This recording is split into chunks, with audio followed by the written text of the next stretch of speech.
relatives wanted to split the family up and all take kids and go. How many siblings do you have? I have 10 brothers and sisters. There's 11 of us. Well, good Lord. Well, there's 9 of us still alive. And Dean, the day before my birthday, the house caught on fire. Oh, goodness. And we had to move out of the house. And we had insurance, so they put us up at the... But we had been going to Mass every morning. My father had been in the hospital again. Yes. And a tragedy like that befell you. Was that the house on Aldrich or the house on... No, the house on Adams Street. Adams Street. Yeah, Oh, I was okay. 17 years. I was going to turn 17 Yeah. January the 5th. So on the January the 3rd or the 4th, I forget, one or the other. Good Lord. The house caught fire and burned the whole upstairs, and they put the water and it all came down. Good God. But we had been praying we went to Mass every morning and came home after Mass and ate oatmeal and went to school. Yes. And at night we said the rosary, asking for God to give us a miracle to fix the house and to take care of my father, because my father was just going down, down, down, down. Right. And to do something about it. We needed relief from this. But your mother must have had a constitution of beyond being a saint. She just put one foot in front of the other and just went on. That's what Did you ever see her in despair? Well, of course.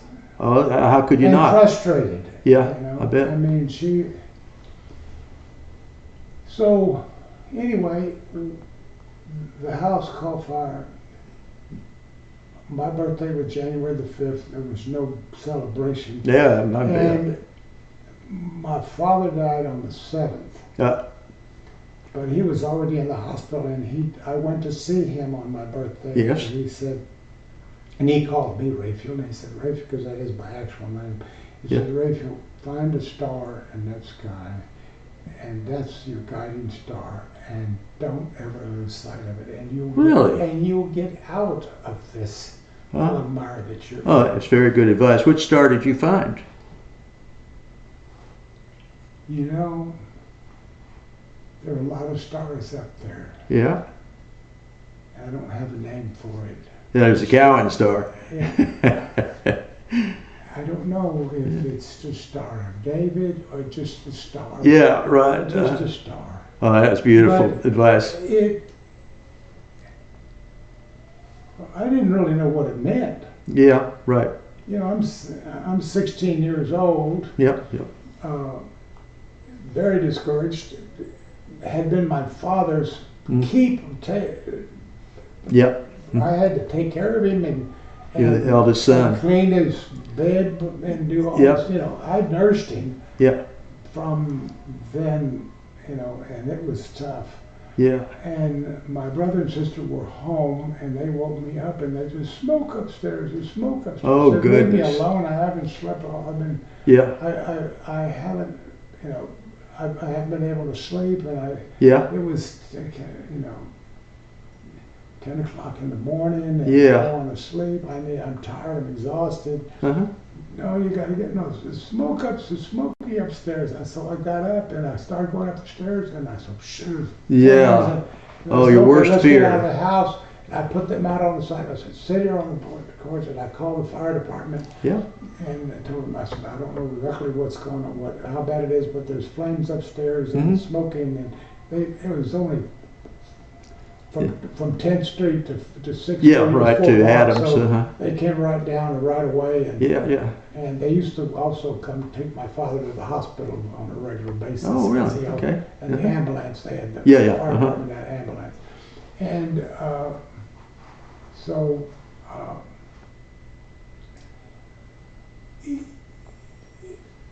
but we would go to Mass every day. Every morning, and then go to school, and at night we'd say the rosary. Yeah. And my mother said, "We will find an answer." And our prayers were answered. And Papa died on the 7th. Right. And the house burned down, and the insurance company, Howard Miller and Mrs. Miller, Hazel Miller, she was a counselor with my mother. Hazel Miller, worked yes. at Central Junior High. And Right. she got her, talked to her husband. Her husband went and got all the lumberyard guys together and said, we've got to help them. And they brought they used to all have their own carpenters and their own everything. Yes. And they took the insurance company money and rebuilt the house for us. They're on Adams. Yeah. What? And then people gave us You see? furniture and everything. I mean, Brownsville took care of us. We really did. Yeah. I just, and so, you know, and the insurance company gave us some money and my mama bought clothes for us and stuff. Anyway, not a lot of clothes, but but we. So that was a leg to stand on to get you on the next mission of your life. Well, look, we were under a lot of duress, and life was not pleasant, and so I may not have been as pleasant as I could have been. It was hard times. But it was hard times. Yeah. And Jane, so my mother said, you're going to join the service. I said, that's a great idea. So I went over and said, I want to go in the Air Force. You know, she said, go in the Air Force, it's a safe place to be, or the Navy. Yeah. And so I went, the Navy guy wasn't there, so I took the Air Force test. But after, this was just 2 weeks after my father died. Yeah. Thing, we're still turmoil in the mind. And I couldn't think straight, you know, and I didn't pass the entrance exam. And so Army guy said, what are you doing? I'm gonna take. He said, well, you can take the test here with me. I can help you. I'll get you in the Army. I took the test, and by then I'd had enough sleep. Concentrate. Life was on a much more even keel, and I was not distracted. Yeah. And I made a very high score. Well, that's good.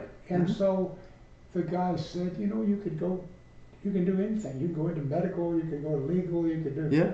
We can get you. If you had a high school diploma, I would get you into OCS. Oh goodness, yeah. And I said, well, he said, but we can get you, your GED and everything, and we'll work on that once you get. You'll work on that once you get. Very accommodating fellow. I went out of the Army in November, and March. No, April and May they went to Vietnam, and so they sent me home and they gave me some severance pay and this, that, and that. That's good. And I didn't have to go to Vietnam. I wanted to go to Vietnam. Yeah. I had survivor's guilt because most of the guys that I was with in my company got killed over there. Oh my. And Okay. the ones that did come back. Yeah, they were messed up. Who they were when they went over there. And came back and they were all screwed up. Yeah. So I was fortunate. It was a turmoil that once I got in the VA system, I was able to get some counseling and some help with all of that, and got out of that mindset. See, one thing that I learned from the time I got out of the Army and I left here, there was no jobs here. Yeah. And I left here with 50 cents in my pocket. Oh, Christ.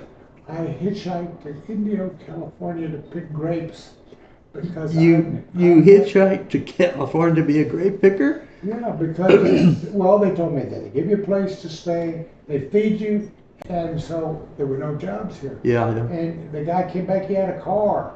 He had new clothes and he had money in his pocket. I'd been playing pool and we went to play pool with him. And then so you saw that? And we went to the Fisher's Cafe and he bought us a hamburger and French fries with gravy. And goodness. all that stuff. And that's high cotton. I was thinking, what are you doing anyway? You selling marijuana or something? Oh, no. No, I was picking grapes and then you thought, really? Well, how did you do it? So you jumped on that. I left that night at 3 o'clock in the morning hitchhiking, and it took me 4 days to get to Indio, California. And when I got there, it wasn't grape season. That's why this guy was here. Oh, I was wondering. And so I had a very, very rough time. I was sleeping in a cardboard box behind the drive-in. Oh, goodness, I bet. And were worried about the rhinos that were by the railroad tracks there that would come and stab you to steal your shoes. Yeah, right. And all kinds of stuff. And anyway, I got a job with the California Date Growers Association. Date Yeah, palms. because I spoke Spanish, and this little guy had a little Mexican restaurant, and Yeah. I was asking him about, because I knew that was the type of place where the people would go and ask about jobs for. Yeah, because that's hometown there. In India, and so I asked him, I talked to him, and he gave me a cup of coffee and a piece of pan dulce every day. That was my meal. Oh goodness. Only meal. Yeah. And about 5 days later, he said, I got you a job. That guy did that. Yeah, and he said, I said, really? He said, you be here tomorrow morning. And so I was there, and he said, bring everything with you, because you're gonna Deal with dates. you're gonna work in the California Date Growers Association. Well, they said you pick grapes and dates and the palm trees. Uh-huh. Well, those guys did with the deal. Yeah, right. Could you see yourself doing that? I did. Well, I didn't know how to do that, so I put a ladder up, and I was climbing up but I was scared of heights. So I was holding on one date at a time. No production, and so. Yeah. But the one thing, my maths abilities saved me. Oh, so you went into bookkeeping after that? Kinda. The guy that was the keeping track of production was giving all the production to his primos and screwing them people. They were they said they were gonna go get Cesar Chavez and have one guy.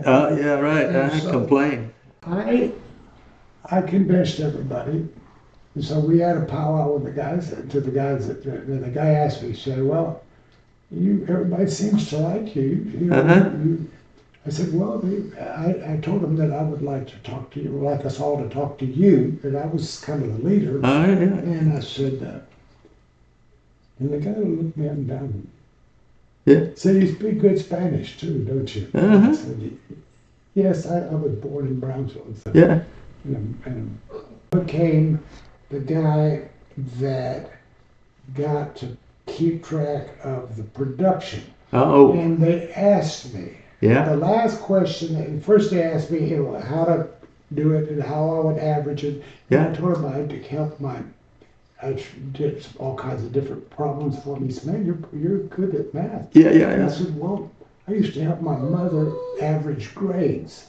Oh, yeah. And so because by hand. And so, anyway, the guy gave me the job to do that. And I did that for 3 months, and everybody was happy because I had it laid out to where everybody, as they came in, they got a ticket. A piece of paper. I came back and forth to Brownsville a couple of times, but every time I came back, I'd hitchhike back. But when I got to the town edge here, a policeman was invariable stop. And he'd say, hey, Ralph, you're back.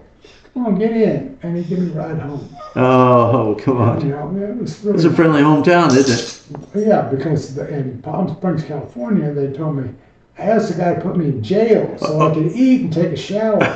And he said, hell no, we don't want to, we got all the damn bums in this town that we got. We don't need another bum. You're not a Mexican, but you're a white trash. Now get your ass out of town. And he took me out to the edge and said, don't you ever come back. Oh, come on. Wow. And so I waited till he left, and then I just sneaked back in town. There's an indomitable spirit. I wandered all over the country until I was 21. I came back, and I opened a gas station with my brother Paul, and that was my first business. I'll be blessed. Brownsville was very nice to me, and they helped me. They wanted to see me go, and they knew my story. And a lot of it had to do with, when my father became ill and had to be hospitalized regularly for the last 10 years of his life. 10 years. And anyway, we were broke. I mean, absolutely. Yeah. I mean, food was not always available. There was. Yep. Hard and, times. Yeah, we lived in the housing project until we bought that house on Adams Street. Yes. And it, but the house fell in ill repair, and then my father had a little lift time, and then he had a slide back. I'll be. And so then, when that happened, my mother was teaching school on an emergency certificate, going to Kingsville on the weekends to finish get her degree. Well, you see, but my mother was very deeply religious, and one of the things that she was the valedictorian of her class in Sheldon, Missouri. That's where she came from, Sheldon, Missouri. She was born in Prosperity, but moved to Sheldon. She was to Missouri State Teachers College. She had just was going to start her senior year that September. Hey? And get her teacher's certificate and everything. And she went to a tent revival, got bit by Jesus. Oh, I see. And decided to be a missionary. And she quit school. Yeah. And she was raised a Methodist, so she went to Fort Worth to the Bible Institute to become a missionary. A missionary. Ordained. And so she went there, and she had a very deep faith in God, my mother. Yes. And war broke out, and after she graduated from the Bible Institute, and of course you had to raise the funds to go become a missionary. Yeah. So she had to work somewhere because she didn't have independent wealth. She didn't have a host of family around her, or friends, other than the ones that were going to the Bible school. And they weren't going to pay for it. Well, no, they were. They had their own deal. Yeah. But she told me that Dale Carnegie was one of the instructors, and then she had some. They had some fabulous people that taught that whole group. Yeah. But she got a job at the Weather Bureau in Brownsville. From Missouri to here? No, from Fort Worth. Oh, Fort Worth, I see. Yeah. To Brownsville at the Weather Bureau. Yeah, and she came, it was during the war, World War II. Oh, okay, fine. And so they hired, because all the men, were at war, and so they hired her. It was Rosie the Riveter. And My grandmother was making that. My grandmother was in Fort Worth welding P-38s. So yeah. And so I love that airplane. That's great. Yeah. Anyway, she came here, and my mother was a great typist. She could type 60 words a minute flawlessly. She spelled perfectly, everything. She could do it. And so my father had a good law practice, but he needed secretarial help. So she would come in the evening when she got off, and she would do it, typing and, or take dictation and all that. Yeah. I had a very, very classic moment the last time I saw your mother. And I think it was a New Year's Eve. I was over at your house. And mind you, I hadn't seen your mother in 50 years at least. I don't know how many, 40, 50 years. And I remember we were all gathered at your house and celebrating New Year's. Yeah, I remember that. And I remember out of my peripheral vision, I saw this lady in a wheelchair. And I just kind of melted into the crowd. She was in a wheelchair. Yeah. My mother being in a wheelchair. Well, but this time she was. I remember it distinctly. She had after a surgery. Oh yeah. She had her knees replaced. You see, yes. And so I looked down at her, and then I looked on over to something else, and then all of a sudden my mind registered, and I said, "That's Mrs. Cowen." And I turned and I looked, and there was that beautiful face, and I started crying. I absolutely started crying because, she was so dear to me as a teacher, and I hadn't seen her in all those years. I didn't even know if she was alive. And there she was, incarnate. And so I really treasured that moment. Thank Yeah. you. She lived to be 90, what? 94. Wow. 93. 93. Wonderful.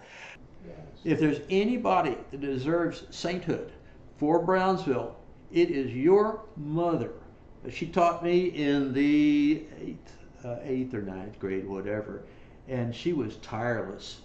And to see what she had done with the raising of all of the boys and the girl, there is just like everybody in Brownsville appreciates that knows the story. Well, now, when you came back to Brownsville, what year was that?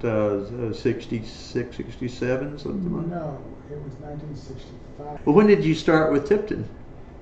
In 1970. Oh, okay. There. I had this gas station when we got married, Uh-huh. and Susan said, you know, you've got to I'm a school teacher, and I get out of class Uh-huh. at 3:15. Yeah. I'm home by 4 o'clock. Yeah. I have taken a little nap, and I've fixed dinner, Uh-huh. and watched the 6 o'clock. I've watched my soap, and I watch Cronkite. the 6 o'clock news, Uh-huh. and I've eaten my dinner. And you come home at 9 o'clock at night, Right. stinking Uh, of gasoline, Oh, oil, yeah. and all this So she stuff. put her foot down. And she said, you've got to find some other way Hey. to make a living, because this is not. God bless her. Yeah. And I said, well, what am I going to do? She said, well, you're a great salesman, I can tell you that. Oh, yeah. And I said, well, look, I don't want to be in sales, because everybody I ever gave me a sales job, I'd sell things and then they wouldn't pay me Uh-huh. commission. And I said, I'm not interested in that. And she Uh-huh. said, well, you go give it a try. Give it a try. And she said, because you have to do it. This is no life. Yeah. Uh-huh. And so I let Paul take over the service station that summer, Okay. and I went to work for Tipton. Uh-huh. And I was salesman of the month. Oh, I bet. And I couldn't turn you down if you tried to sell me something. And then I went to work for Calgon, a friend of Susan's, her bridesmaid, Ann Worley. The water softener people? No, it wasn't the water softener. That was a different division. Those were the chemicals. Oh, industrial chemicals? Industrial chemicals. Oh, okay. And so I worked for them, Uh-huh. and they, for about a year and a half in Oklahoma.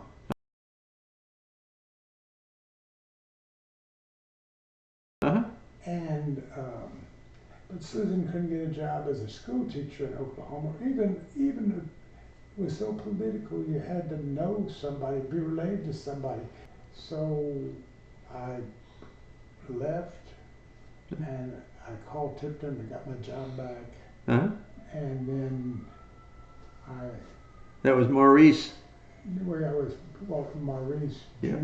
Uh-huh. called him Junior. Yep. And then he said, I'm Mr. Tipton, because they all called him Junior, and I called him Junior. He didn't like it. Yeah, yeah, So right. I called him Mr. Tipton. I always stayed after that. Uh-huh. And then they paid you $300 a month and $50 a car max on a used car. It's $20 on a new car, Huh? $25 if it had air conditioning, Oh, and $30 if it had air conditioning and they bought credit life and accident and health insurance. what a system.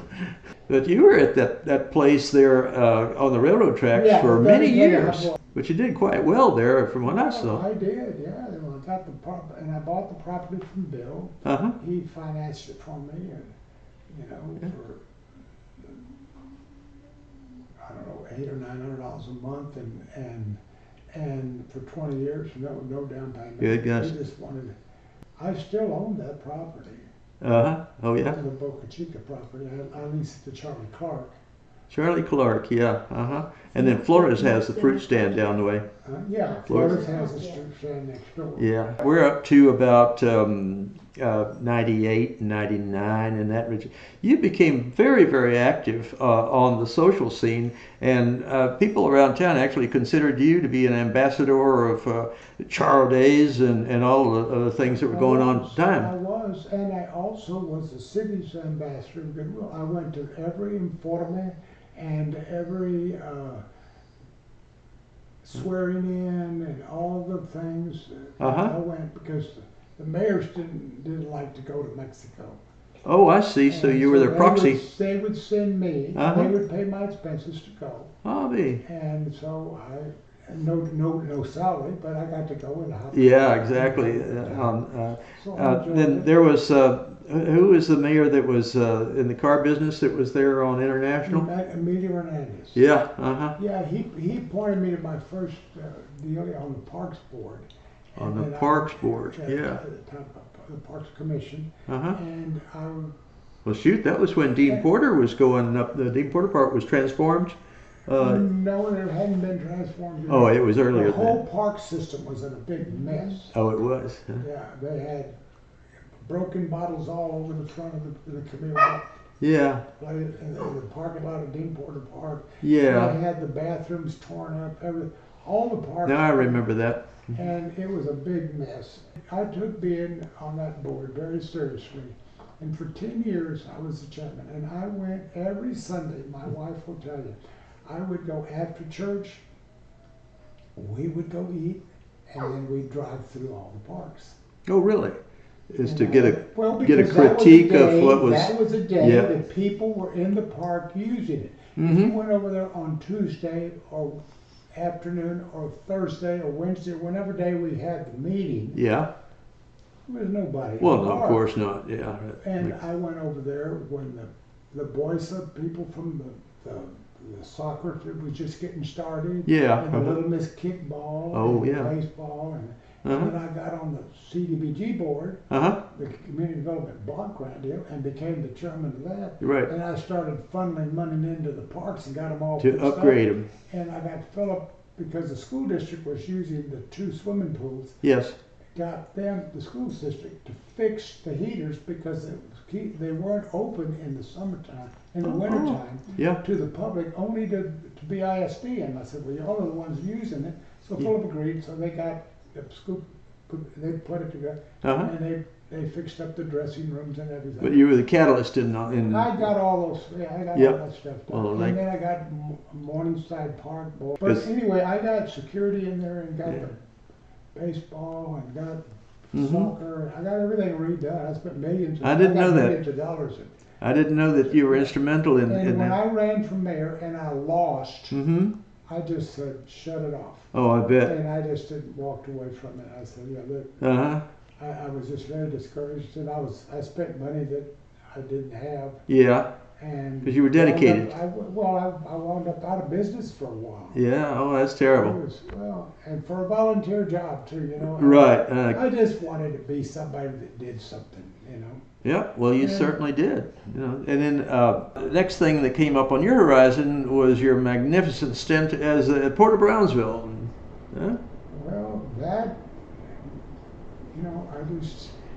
my dear wife didn't want me to, after the mayor's fiasco, she didn't want me running for office again. She didn't want, and I had everybody ask me to run for county commissioner, and I had that deal. I'd done. Well, public life is hard. And I liked it, and she didn't. And she said, "No, don't do that." Don't do that. Yep. Well, how long were you with the port? 16 years. And so I decided. Good God. Yeah. I decided to go, and the port was a place that when I got there, people wanted to fill in the channel. They were tired of the port. It was losing money. Yes. They didn't have any money. The jobs were going down. Yeah. Everything was a mess. And so I said, well, here's a place I can help. And I like the port. I like it very much. And so, but Susan said, look, we're out of debt. I don't want you home. I don't want to be in. I want to retire. I don't want to have. No, I'm with you 1,000%. And so, well, I'm with her because. Yeah, of course. That was a choice I made. And so But I mean, when it came down to me, there wasn't any. Yeah, no golden spoon. But you did it yourself, Ralph. That's what I'm so proud of you. No, I didn't. I had a lot of people help me, and a lot of people believed in me in this community. Yeah, yeah. And if it hadn't been for that, This has really been a heck of an experience, Ralph. You know, the crossing of our destinies, and also I was not anywhere near aware of the whole collection of the things that you have lived throughout your life and the contributions that you've made to Brownsville here. So I just I really thank you for clarifying that, and I really treasure you as to what you've given back to Brownsville, and I hope my viewers can appreciate this dear man and his family for what they have given to Brownsville, going back, as we started the whole interview with, going back to Brownsville before there was a river. And so, Ralph. no, there was no Brownsville when there was no river. Well, I was just going on, you know, following the chisme, so to speak. Well, Okay, Ralph, like I say, I really appreciate you adding to this whole story here. Thank you, Jane. I appreciate you very Yes. much. Good. And Good. Always have. All right. Well, let's, like I say, take this story with you as a constructive one, because you saw before you a person that had been given his share of adversities, and he survived. Not only did he survive, he can walk down the street today. Just as that momentous time when the house caught fire and then the neighbors stepped up. Well, Ralph Cowen can do that today, and people will pitch in because he's given so much back to Brownsville.